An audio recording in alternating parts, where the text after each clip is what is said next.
ప్రపంచమంతా కూడా ఈరోజు పొల్యూషన్ బాగా పెరిగిపోతూ ఉంది. థర్మల్ పవర్ ఏంటి, మనం గ్రీన్ ఎనర్జీ పోవాలని చెప్తా ఉన్నారు. Clean and green energy fine, మనం కూడా పోవాలి. పోతున్నటువంటి సందర్భంలో కొత్త అవకాశాలు ఇవి. ఈ కొత్త అవకాశాల్లో కూడా మహిళలకి మనం ఎందుకు ప్రోత్సహించకూడదని మా ప్రభుత్వం ఆలోచన చేసింది. అందులోంచి వచ్చిందే సోలార్ పవర్ ప్రాజెక్ట్స్ని మామూలు పారిశ్రామికవేత్తలందరికీ అదాని లాంటి వాళ్ళు, అంబానీ లాంటి వాళ్ళకి ఇవ్వటం ఎందుకు, మన మహాలక్ష్మిలు కూడా మన రాష్ట్రంలో చాలామంది ఉన్నారు, వాళ్ళకి ఎందుకు ఇవ్వకూడదని చెప్పేసి మేము ఆలోచన చేసి ఒక ఎంఓయూ చేశాం. 1000 మెగావాట్ల పవర్ సంబంధించినటువంటి ఎంఓయూని ఎనర్జీ డిపార్ట్మెంట్ నుంచి సెల్ఫ్ హెల్ప్ గ్రూప్స్ సంబంధించి ఒక ఎంఓయూ చేసి ఈరోజు ముందుకు పోతా ఉన్నాం.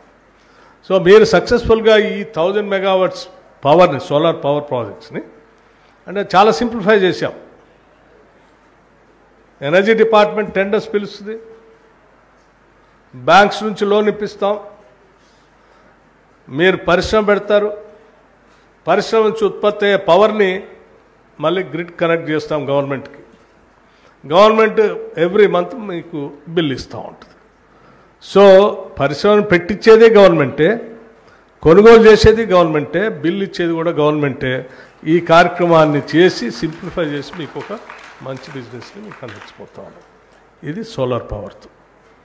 వీటితో పాటు ఇంకా గ్రామీణ ప్రాంతాల్లో అందించుకోవటానికి కావాల్సినటువంటి ఎంఎస్ఎంఈ ద్వారా పనికొచ్చే ప్రతిదాన్ని ఐడెంటిఫై చేసి వాటి ద్వారా ఎక్కువ మంది self help group members involve చేసి చేయడానికి ఎంత అవకాశం ఉందో చేయాలన్నటువంటి ఆలోచనతో ఈ రాష్ట్ర ప్రభుత్వం ముందు పోతా ఉంది. తప్పనిసరిగా నేను ఆర్థిక శాఖను కూడా చూస్తూ ఉన్నాను.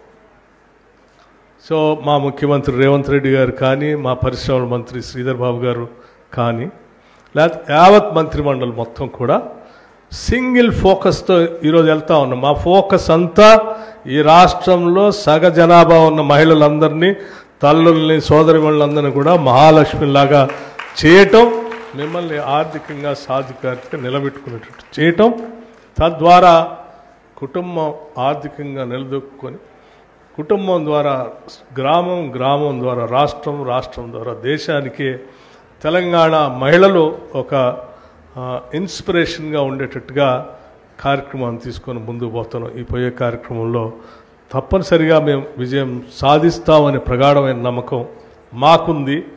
విజయం సాధించేటట్టుగా ఈ ప్రభుత్వం నడవాలని మీరందరూ మనస్ఫూర్తిగా దీవించండి అని కూడా నేను కోరుతా ఉన్నాను.